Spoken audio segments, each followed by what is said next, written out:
I am Akhilesh Tiwari, principal from Vidya Bharati Maharaj Agrasen Saraswati Vidya मंदिर inter college Jhansi. जैसा transformation में आपका ये अब एक्टिव एंड पैसिव वॉइस वाला टॉपिक आ गया है, तो इसमें एक्टिव एंड पैसिव वॉइस के विषय में आप लोगों ने जाना। जैसे समझते हैं एक्टिव वॉइस जिसमें सब्जेक्ट प्रधान होता है, सब्जेक्ट को ही मुख्य यानी कर्ता के द्वारा कार्य किया जाता है। पैसिव वॉइस किसके द्वारा कार्य किया गया, यानी ऑब्जेक्ट को प्रथम ऑब्जेक्ट प्रधान लगा करके ही कार्य प्रारंभ करते, सेंटेंस को बनाते हैं। इसमें देखते हैं हम active voice and passive voice में चेंज करने के ट्रांसफॉर्मेशन ऑफ सेंटेंस किया जाता है। तो रूल देखते हैं। एक्टिव वॉइस से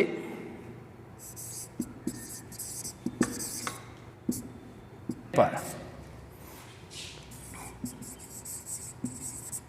ऑब्जेक्ट को सब्जेक्ट के स्थान पर,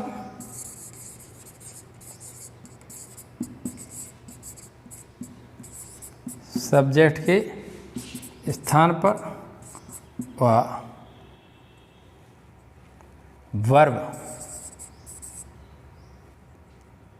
यानी आप टेंस वर्ब है, हेल्पिंग वर्ब कहिए इसे आप, हेल्पिंग वर्ब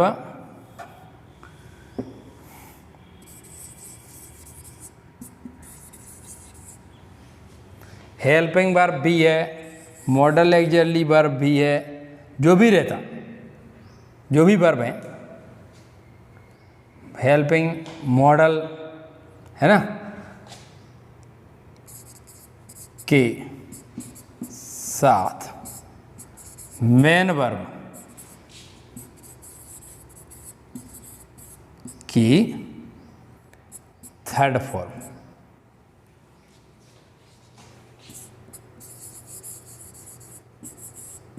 का यूज करते हैं।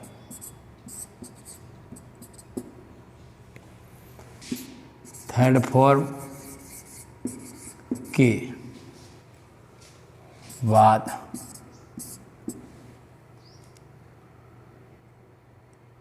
सब्जेक्ट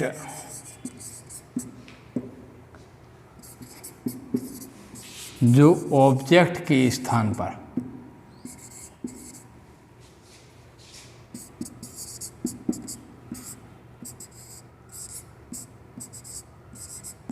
प्रयोग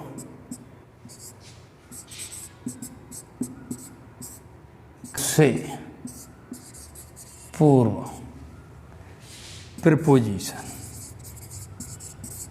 preposition by oblique to oblique with का यूज करते हैं।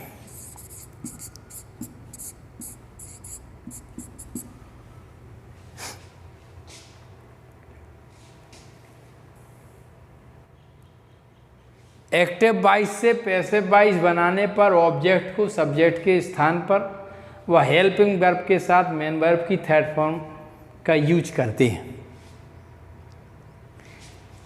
फॉर एग्जाम्पल देखते हैं हम एक्टिव में ही राइट्स ए लेटर, वह एक पत्र लिखता है।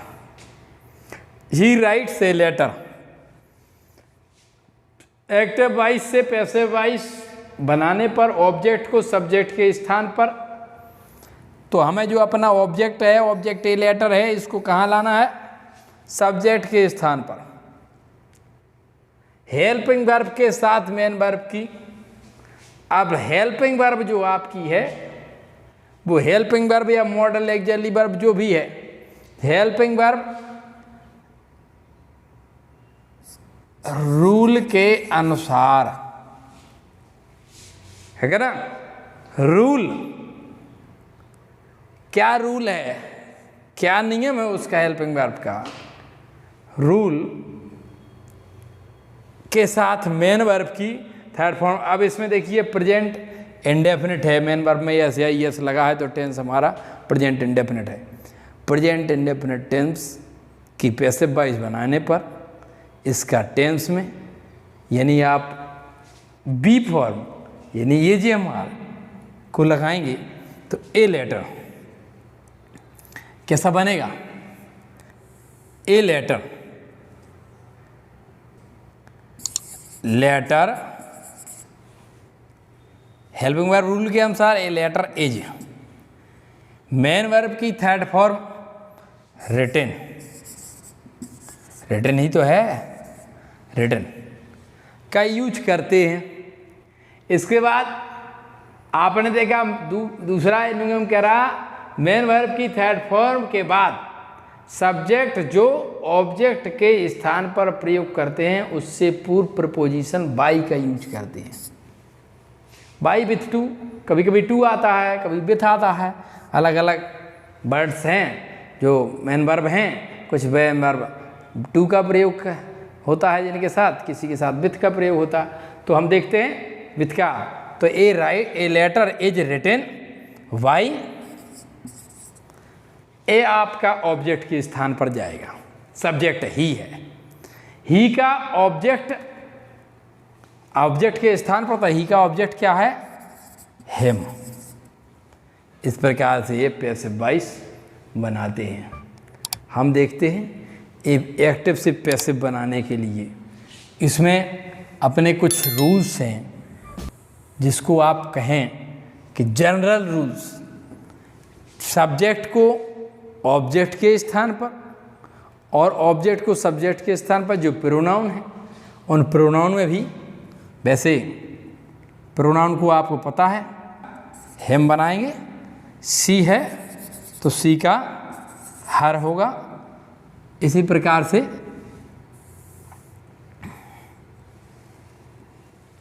आई, मी, वी, अस, यू, यू का यू, दे का देम, इट है, इट का इट हो जाएगा, इट का इट होगा। और इस प्रकार से जो हम ऑब्जेक्ट सब्जेक्ट बनाने का कार्य कि उसको आप जैसा करते हैं तो जनरली इट का इधर इट होगा और इट का यहाँ पर इट होगा, और किसी का नाम है कुछ है तो उसको बदलते हैं। एक तो ये आपका हो गया हैं। दूसरा ट्रांसलेशन का, जिसे ट्रांसलेशन रूल, ट्रांसलेशन के लिए आप जैसे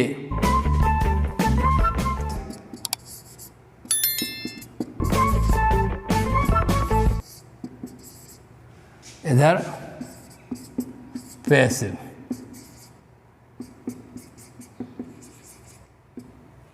एक्टिव वॉइस और पैसिव वॉइस हम देखते हैं। एक्टिव वॉइस में जो आपका प्रेजेंट इंडेफिनिट टेंस है, मेन वर्ब में मुख्यतः एस या ईएस लगा होता है, डज भी होता है, तो इसके साथ में नॉट होता है, डू डज प्रयोग होगा, उसके साथ नॉट भी हो सकता है, इंटेरोगेटिव में भी हो सकता है। तो इसका आर यूज करते हैं पैसिव वॉइस में। मेन वर्ब की थर्ड फॉर्म आएगी, ये आप इसे कहिए। दूसरा आप देखते हैं कि प्रेजेंट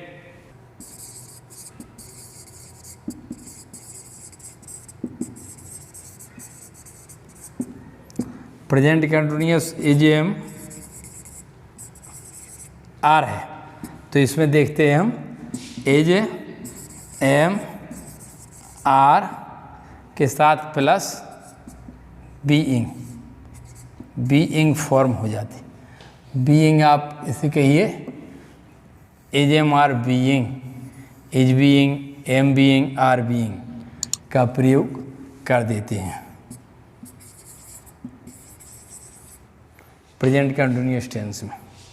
इस प्रकार से आगे देखते हैं प्रेजेंट कंटिन्यूअस टेंस में प्रेजेंट परफेक्ट, जो आपका प्रेजेंट परफेक्ट टेंस है उसको देखेंगे। प्रेजेंट परफेक्ट,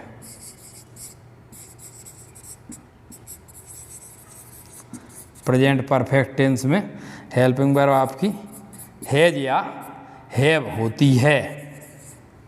तो हैज या हैव है तो उसको हैज या हैव के साथ बीन प्लस थर्ड फॉर्म इसमें प्लस ए पॉइंट है, थर्ड फॉर्म इसमें भी होती है, थर्ड फॉर्म इसमें भी होती है। इसलिए इसमें कोई बहुत विशेष अलग से आपको कुछ करने की आवश्यकता नहीं है। जो थर्ड फॉर्म दी गई है उसी के अनुसार आपको थर्ड फॉर्म बना लेना है, आगे यूज करना है। प्रेजेंट परफेक्ट कंटिन्यूअस टेंस की बनेगा नहीं, पास्ट इंडेफिनिट टेंस है।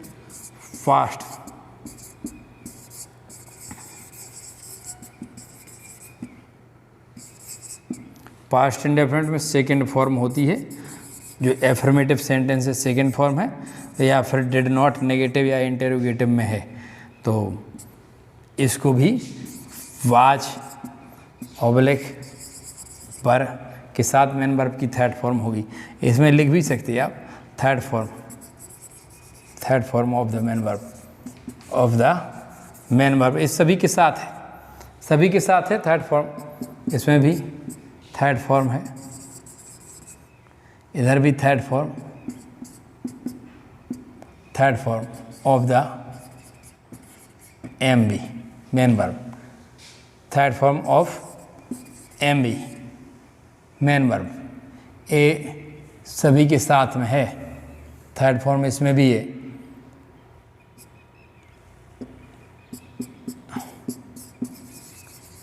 Third form of main verb. ऐसा इसमें हम देखते हैं प्रेजेंट परफेक्ट टेंस पर पहुँचे। पास्ट इंडेफिनिट के बाद आपको पास्ट जो अपना कंटिन्यूअस है उसमें भी वही क्या वही है, पास्ट कंटिन्यूअस टेंस जो आप देख रहे हैं।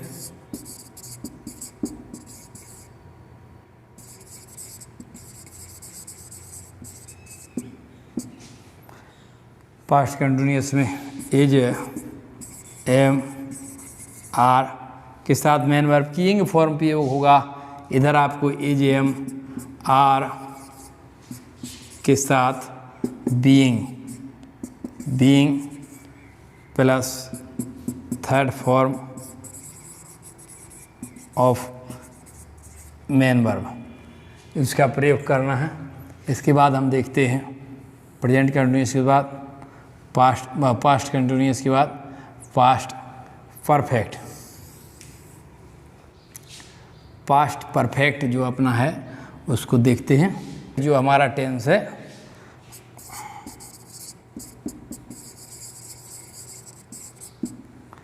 पास्ट परफेक्ट टेंस में हैज हैड आता है, थर्ड फॉर्म इसमें भी पहले से ही है, थर्ड फॉर्म है। आपको केवल उसको इधर भी had plus been plus third form of M B main verb की कर देना है। इसको भी हम देखते हैं आगे। पास्ट परफेक्ट के बाद पास्ट परफेक्ट कंटिन्यूअस टेंस का बनेगा नहीं, और आगे जो अपना है उसमें देखेंगे फ्यूचर इंडेफिनिट टेंस। जो फ्यूचर इंडेफिनिट टेंस है उसमें देखते हैं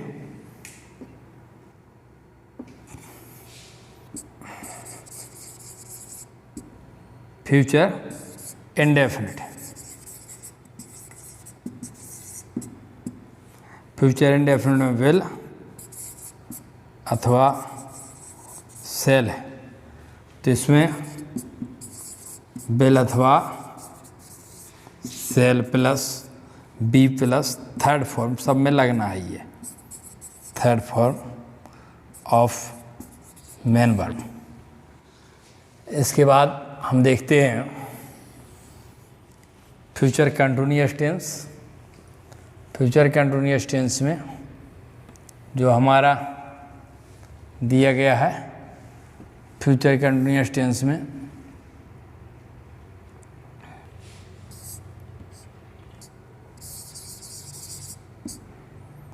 फ्यूचर कंटिन्यूअस टेंस ही फ्यूचर कंटिन्यूअस टेंस का नहीं बनेगा। फ्यूचर कंटिन्यूअस टेंस का नहीं कर सकते हैं, फ्यूचर परफेक्ट का बनता है। तो फ्यूचर परफेक्ट,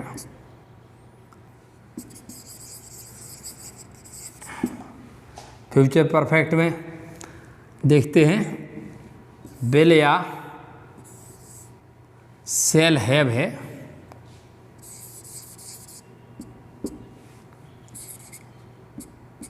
विल अथवा शैल के साथ हैव दिया है, तो इसमें विल, शैल अथवा हैव, विल और शैल हैव के साथ बीन बढ़ा देते हैं और third form of main verb जैसा आप यूज कर रहे थे वैसे ही यूज करेंगे। इसके बाद बस फिर इसके बाद भी फ्यूचर परफेक्ट कंटिन्यूअस का बनना नहीं है, तो आपके ये 4 टेंस जो बचे हैं उनकी बनना नहीं है, और आपकी जो कहिए उसको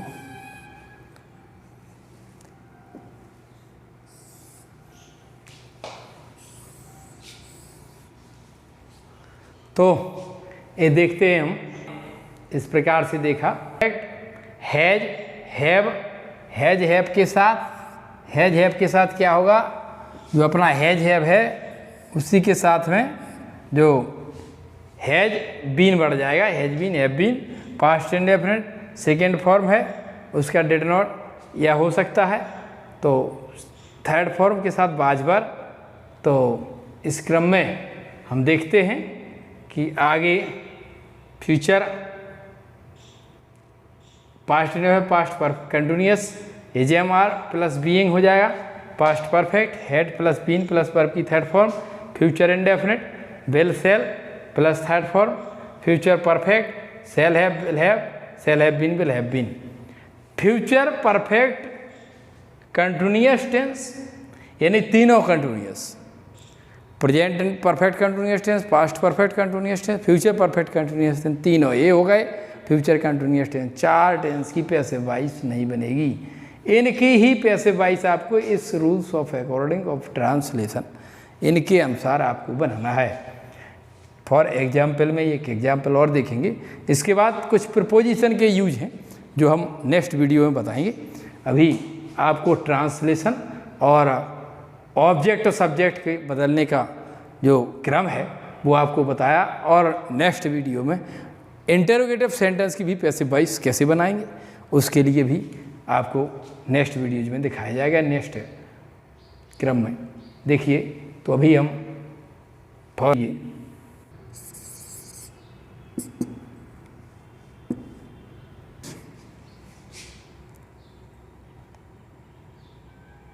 मी इंग्लिश, हरी मुझे इंग्लिश पढ़ाता है। अब ऑब्जेक्ट 2 है, प्रयास ये रखें कि इनडायरेक्ट ऑब्जेक्ट को ही हम सब्जेक्ट बनाएं। तो आई टीचेस, ऐसे आई इसलिए प्रेजेंट आई एम, टीच का taught, taught English,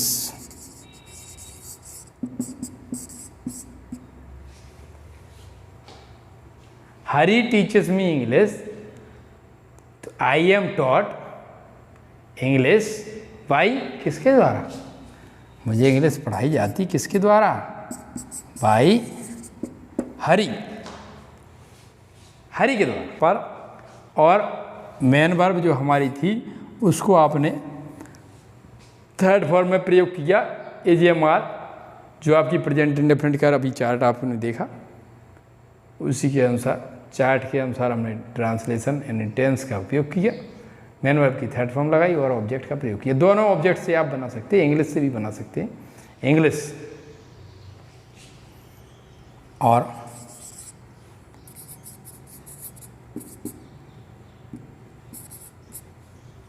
is taught, English is taught,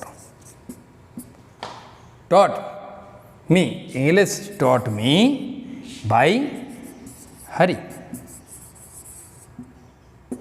English मुझे हरि के द्वारा पढ़ाई जाती है।